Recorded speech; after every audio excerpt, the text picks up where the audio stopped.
October is set to be a really big month for Apple. I'm iCaveDave and I simplify Apple so that everything just works for you. And if you want the latest Apple leaks, news and rumours every weekday at 12 UTC, like this video, subscribe to the channel and ring my bell. We are expecting an event announcement to come tomorrow, October the 5th, for an event on Tuesday, October the 12th, which will likely be the last event of 2021. So let's see what products we're still expecting to see from Apple, both on the hardware and the software side. M1X MacBook Pros, that's the big deal. We've been expecting these since, I don't know, the day after the 2020 November Apple Silicon event, and we've been talking about what to expect in them basically since then. So I'll just give you an overview here. If you want a lot more details, I'll give you a much fuller rundown just up there. We're expecting a 14-inch and 16-inch model with new industrial design that includes flatter surfaces overall, more in line with Apple's current iPad Pro and iPhone designs.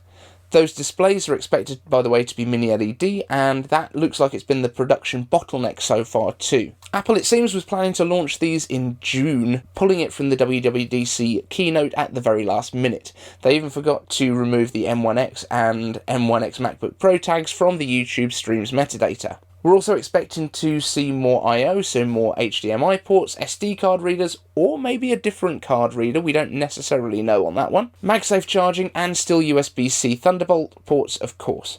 Now, don't expect USB-A to come back, but there is a decent chance that we could see Ethernet built into the power adapter, like on the M1 iMacs. In terms of the pricing, I'm expecting it to be around about the same as the Intel models that they replaced, so $17.99 for the smaller model and $23.99 for the 16-inch. The main attraction, of course, is the M1X SoCs, which I have to say, although there's been a few last-minute rumours about them being renamed, I don't see that happening. The numbering system, I'm hoping, is going to be referring to the core generation, so A14, M1 and M1X, which all share the Ice Storm and Firestorm cores, and then A15 would line up with the M2 and M2X using Avalanche and Blizzard cores. I kind of think that the handful of people saying it might be called the M2X because it will be faster than the M2 are just trying to throw something hopeful out there so that they can make a case after the fact that they predicted this and make a reputation out of it. Oh, and before we move on from M1X, we are expecting 16 and 32 core GPU versions versus the 8 cores in the M1, so it's going to get some pretty impressive graphics for an SoC that's integrated. That said, everything we're talking about here is from leaks and rumours, and those have been notoriously unreliable just recently.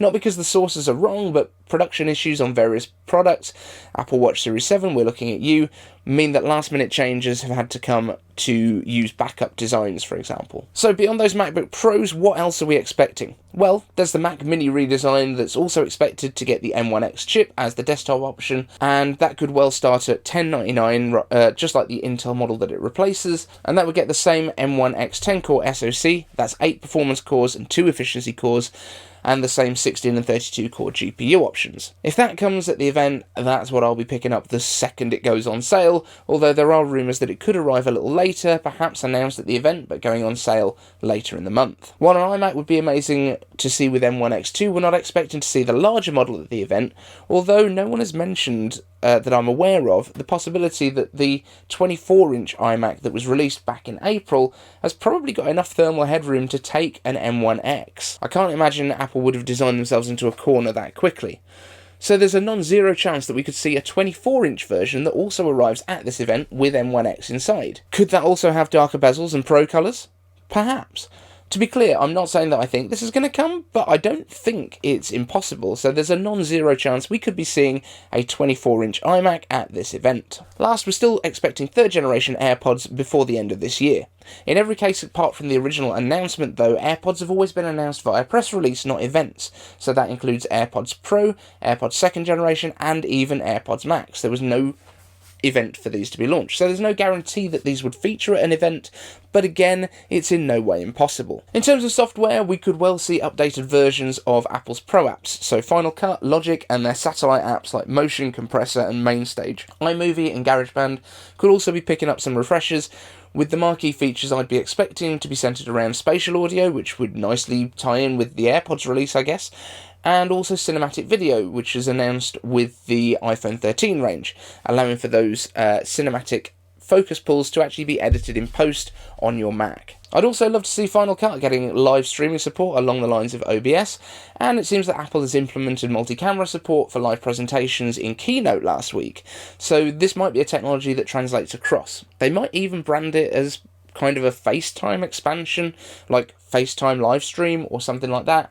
Who knows? And of course, macOS Monterey will also almost certainly be announced at the event, especially if they are bringing new Macs, which will pretty much come preloaded with that. And of course, what everyone's been waiting for, Final Cut and potentially Logic coming to the iPads too. If they're going to be doing a big overhaul of the software, they've now got M1s sitting in some of those iPads that can take advantage of it. It just makes sense that they would finally allow these to work on mobile devices. This October also ties into a couple of big landmarks in Apple history. Steve Jobs passing on October the 5th, 2011 is the first, so it's actually the 10th anniversary of his death tomorrow. I'd expect some form of memorial page on apple.com for the day tomorrow. Some have asked whether Apple could tie the anniversary into the event invitation, and honestly, I don't know if it would be in good taste. It seemed like they're cashing in on the anniversary of their founder's death as a marketing opportunity, or would it come across as more of a fitting tribute to Steve? I don't know. But I have a feeling if they do, it will be done in a sensitive and tasteful way. Perhaps the Apple logo reflected in his iconic round glasses on the invite. Of course, this would send the rumour sphere into overdrive expecting Apple Glass, so maybe not.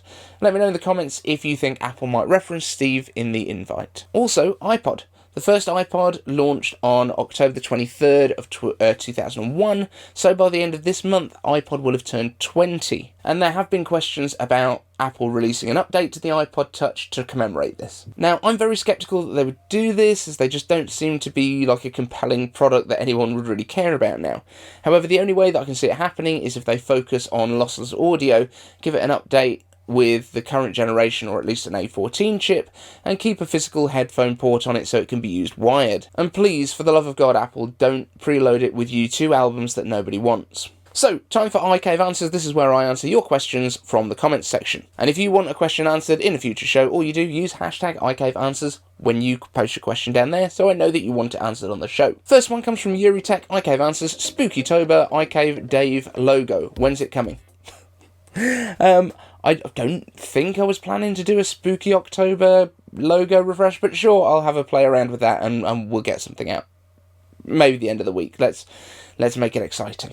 Next up, Evan Rodgers asks, iCaveAnswers, will or should Apple do anything to commemorate or acknowledge the 20th anniversary of the iPod this month? One can make a compelling argument that iPod saved Apple. Yep, this is one that I think I probably included it in the show because I'd seen your question already, so hopefully that answered your question already. I would say yes, the iPod was one of the big things that kind of brought Apple from being a computer company as such to being more of a consumer device company, and to be honest, that's probably one of the reasons that we now have Macs that you can't change batteries or storage or RAM and stuff on. The iPod was such a compelling consumer device and everyone wanted it because it was just so easy that Apple's kind of brought that design philosophy across to everything else that they do. Josh asks, iCaveAnswers, what is your favourite Fitness Plus workout? Now, Fitness Plus, they do add a lot of stuff like all the time. It's never kind of sits still. I would say, though, that the ones that I enjoy doing the most are probably the strength workouts with Kyle. Kyle's a really good trainer, although I like Kim Ngo as well. I don't quite know how to say her name. It's like Kim Ngo is, I think, her surname. She does some really cool HIIT stuff, and but I like Kyle's strength workouts a lot. A. Hughes asks, iCaveAnswers, do you think antivirus software for MacBooks or iPads is necessary or not? Any recommendations if so? Generally, day-to-day stuff, pretty much you've got everything you need built in, so things like Gatekeeper is very, very good. All of your apps are sandboxed, so they can't really kind of affect anything outside of their own sphere. This is kind of built into the kind of core of macOS and the kind of Unix kernel that sits underneath it all. However, there are a couple of things that you might need from time to time. For the iPads, really not at all. It's not a thing. As far as I'm aware, I could be wrong. Let me know if I am in the comments. I'm sure you will. But from the Mac's point of view, if you do have any problems going on with your system, if you find that things have weirdly slowed down, you can't fix it with a restart or clearing your caches and things like that, Malwarebytes is the one thing that I would kind of keep on standby. download it. It's got a free scan version thing on there. You don't need to keep it running in the background all the time. It's not kind of that sort of thing. But if you notice some problems, if you've got some sort of adware, it looks like in your browser or anything like that that's installed itself, Malwarebytes, you can give that a run. It will basically clear out any of the crap that you've got going on, and then you can take it off again. But I'd just keep the installer handy on your system, because if for some reason something affects your ability to connect to the internet, it's nice to have that in the pocket. Nothing that you need to subscribe to, though, I'd say. Team Kinetics asks, iCaveAnswers, have you noticed any changes in battery life on iOS 15?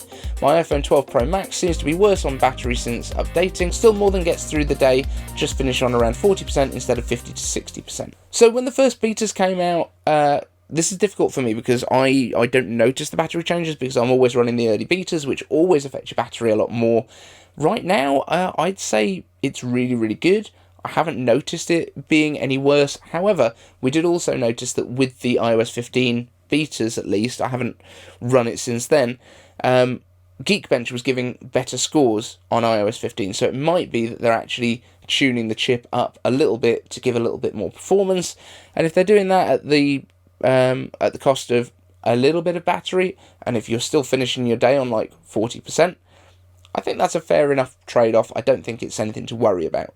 Also from Team Kinetics, iCaveAnswers, on a scale of 1 to I will shave my eyebrows if it doesn't happen, how confident are you that you will get the Apple event invites this week? I'd probably put it at a 7, which is I'm not sacrificing any body hair, but I'm pretty confident that that's when it will come. The 12th just makes a lot of sense. It's the day after the last of the university kind of back to school promotions finishes, which makes sense as a day that you would kind of want everything cleared out and you can start again on your store. It means you haven't got to take down the store while the promotion's running, all that kind of thing. So I would say that that is the most likely, that we get our invites tomorrow and then we get our event next Tuesday.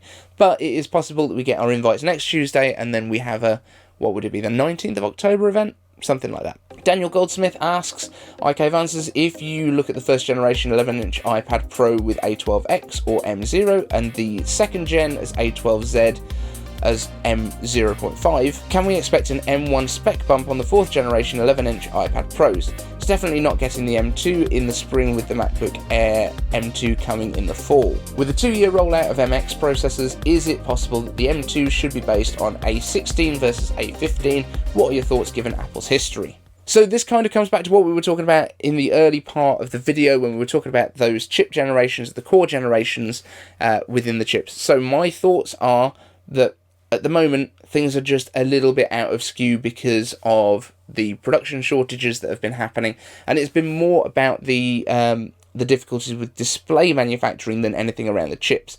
So I actually do think we're still going to get M2 coming middle of next year.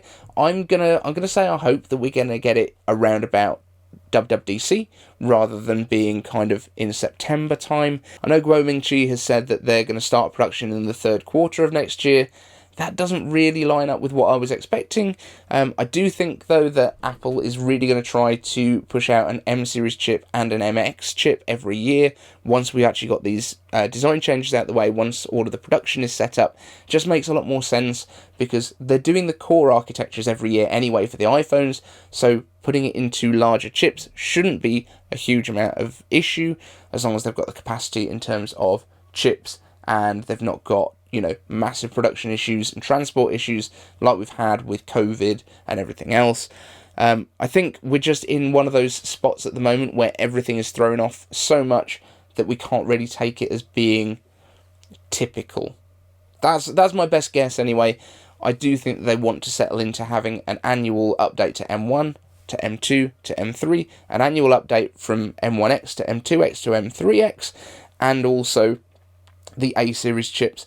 The only reason that we had that kind of spec bump in between the A12X and A12Z was basically the A12X was a poorly binned version of A12Z, if that makes sense, because it only had, I think, 7 of the 8 GPU cores running. That was all it was. That's the only difference, is that it was the higher bin stuff that went into the A12Z. And I think it was very much a stopgap measure because they knew that they had M1 on the way. So thank you all so much for watching, guys. Big day tomorrow, event invites, fingers crossed. Also Steve's passing anniversary. If you've got any ideas for what you would like to see, we might do some keynote highlights, we might do some stuff around kind of what the world would have been like if Steve hadn't been here. Not quite sure yet, but I'm working on that. But we're going to do a Steve special tomorrow. See you then, and thank you so much for watching.